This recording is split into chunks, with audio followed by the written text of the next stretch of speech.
Sengkuni ini kan cuman provokator mas, licik, yuwaswisu visuduri kaulihim gitu ya, hanya ngipas-ngipasin hati, memprovokasi kan gitu dok.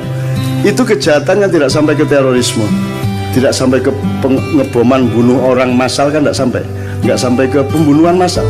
Sengkuni itu hanya seorang provokator, hanya seorang yang abal-abal aja. Itu dahsyat, menurut saya sangat tinggi kepribadiannya Sengkuni itu karena melihat sejarahnya Sengkuni. Sengkuni itu singkat kata, karena suatu hal seluruh keluarganya, bapak, ibunya, dan saudaranya 100 orang dipenjara oleh Prabu Destoroto yang mengawini kakaknya Sengkuni ya. Dan setiap orang yang dipenjara dari 102 orang itu hanya dikasih sebutir nasi untuk makan sehari. Tidak mungkin mereka bisa bertahan hidup. Sebutir nasi untuk makan satu orang juga tidak kenyang, tidak akan bisa bertahan hidup. Maka singkat kata mereka berdiskusi, bapaknya ambil keputusan dan disetujui bahwa di antara 101 orang ini, 102 seharusnya, tapi yang satu kan jadi permaisurinya raja yang menghukum itu, yang wajahnya ditutup sepanjang hidupnya untuk protes kepada nasibnya dan seterusnya. Diambil keputusan bahwa harus ada yang hidup di antara 101 orang. Maka yang 100 orang merelakan untuk dimakan oleh yang satu. Jadi Sengkuni itu bertahun-tahun kerjanya adalah makan saudaranya. Pokoknya sekian tahun dia di penjara, dia makan adik-adiknya sebanyak 98 orang dan bapak ibunya sebanyak 2 orang. Jadi dia menjadi jahat karena dia pernah dipaksa makan untuk regenerasi ini. Ya, untuk regenerasi, untuk kehormatan keluarga, harus hidup. Maka cara satu-satunya untuk hidup adalah makan 98 adiknya, seperti Sumanto itu, tapi satu persatu. Mas, Anda pernah membentak ibu Anda? Kalau sampean sekali membentak ibu sampean stres enggak? Bisa enggak tidur tenang Anda? Merasa bersahnya luar biasa, baru membentak ibu. Ini makan ibunya, bapaknya, dan adiknya 98 orang. Terpaksa dia makan. Menurut Anda itu kejahatan apa penderitaan? Penderitaan. Dan orang yang menderita harus makan saudaranya sendiri segitu banyak dan bapak ibunya. Kemudian hanya menjadi seorang provokator, hanya menjadi seorang yang licik. Itu hebat enggak dia? Seharusnya Sengkuni menjadi teroris besar. Dia bunuh semua orang. Betul enggak? Harusnya dia obrak-abrik itu Hastinapura, Indraprasta, dan semuanya. Karena dia bermaksud baik, maunya Mbak Yunya itu kawin sama Pandu. Jadi, karena dia mempertimbangkan bibit, bebet, bobot. Perhitungannya sangat baik untuk berkeluarga. Tapi ternyata dia dikawini oleh kakaknya yang buta itu. Dan Sengkuni tidak setuju. Kemudian tapi karena sudah keputusan bapaknya dan keluarga, akhirnya dia tetap setia mengawal Mbak Yunya menjadi permaisuri kerajaan Hastinapura. Kerajaan Hastinapura ini rajanya akhirnya tahu bahwa sebelum kawin sama dia, dulu Mbak Yunya ini dikawinin sama kambing. Kemudian begitu kawin, kambingnya dibunuh, disembelih. Kenapa dikawinkan sama kambing? Karena menurut perhitungan primbon, neptunya tidak cocok antara Mbak Yunya dengan suaminya. Untuk membatalkan hitungan angka tadi ya, weton tadi, maka dia dijadikan janda, menjadi lain lagi hitungannya, menjadi sah, tidak apa-apa secara ilmu kriptologi namanya ya. Oke. Nah marahlah suaminya, loh ternyata saya ini kawin sama janda kambing.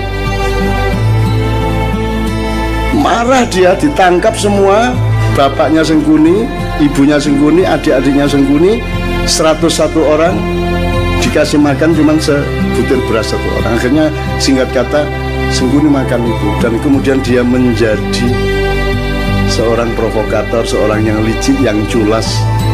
Serakah enggak juga loh. Sengkuni korupsi Pak? Enggak. Dia cuman ngesir satu yang namanya minyak tala itu Dok. Dia rebutan minyak tala, tumpah, terus dia bergulung-gulung sehingga dia sakti, dia tidak bisa ditembus oleh senjata apapun karena badannya sudah berlumuran minyak tala, minyak kehidupan gitu ya. Bagaimana dia bisa mati? Semar yang ngasih tahu kepada Bima, mau Bima, iku biyen pas gulung-gulung dek lengo tolo iku silite gak kena. Jadi gulung-gulung kan tetep anusnya kan tidak kena mas, yang kena bokong itu ya, minyaknya tidak sampai masuk. Nah itu kan tidak kebal. Akhirnya sama Bima pakai kuku pancanaga disogok silite cet mate deh. Gitu. Nah teman-teman sekalian, saya yang pertanyaannya sederhana. Kalian ini pemimpin-pemimpin Indonesia ini, yang mana yang tidak sengkuni? Terus kalian ini menjadi sengkuni atas penderitaan apa? Kamu pernah susah apa hidupmu? Kamu pernah tidak makan? Kamu pernah makan ibumu? Kamu pernah menderita sampai seperti itu? Kamu itu atas nama penderitaan yang bagaimana sehingga kamu jahat kepada rakyat itu? Apa alasan sejarahmu? Kalau Sengkuni ada alasannya untuk jahat, meskipun kejahatan dia tidak sepadan sama sekali dengan penderitaannya. Seharusnya orang macam Sengkuni yang makan 101 keluarganya sendiri, dia dalam tanda petik berhak untuk menjadi teroris besar. Kalau dia tidak kuat, dia akan gila atau dia bunuh diri. Tapi Sengkuni sangat kuat dan sangat arif sehingga dia hanya menjadi provokator. Sementara kita dipimpin oleh Sengkuni-sengkuni yang tidak punya alasan sejarah untuk jahat kepada rakyatnya. Kamu pernah jahat apa? Kamu pernah menderita apa? Wong kami yang tidak pernah utang seperti anak-anak utang. Kamu tidak pernah kredit seperti mereka. Kamu lancar-lancar saja kok. Ya toh? Kamu juga anak orang yang tidak miskin, cukup kaya sehingga kamu bisa nyalon kok. Urusanmu sama uang-uang besar. Atas nama apa kamu jahat kepada rakyatmu? Apa alasan sejarahmu? Ini apa toh? Allah mengatakan Allah tidak menyukai kata-kata yang diperjelas kejelekannya. Ya, apa? La yuhibbullahu al-jahra bisu'i minal qaul. Itu ya terjemahannya. Ya, terjemahannya. La yuhibbullahu al-jahra bisu'i minal qauli illa man zulim.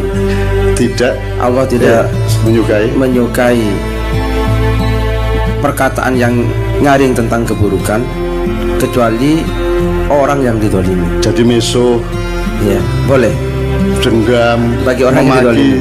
Wobol niku gitu ya. Itu Allah tidak suka kecuali kamu dalam keadaan dianiaya.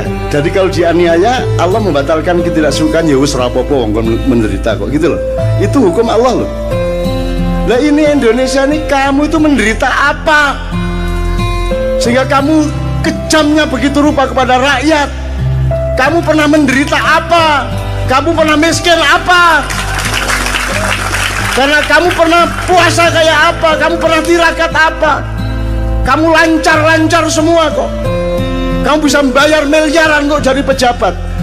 Apa alasanmu untuk jahat kepada rakyat? Sengkuni saja tidak sejahat kamu, padahal dia penderitaannya ribuan kali lipat dibanding penderitaan hidupmu.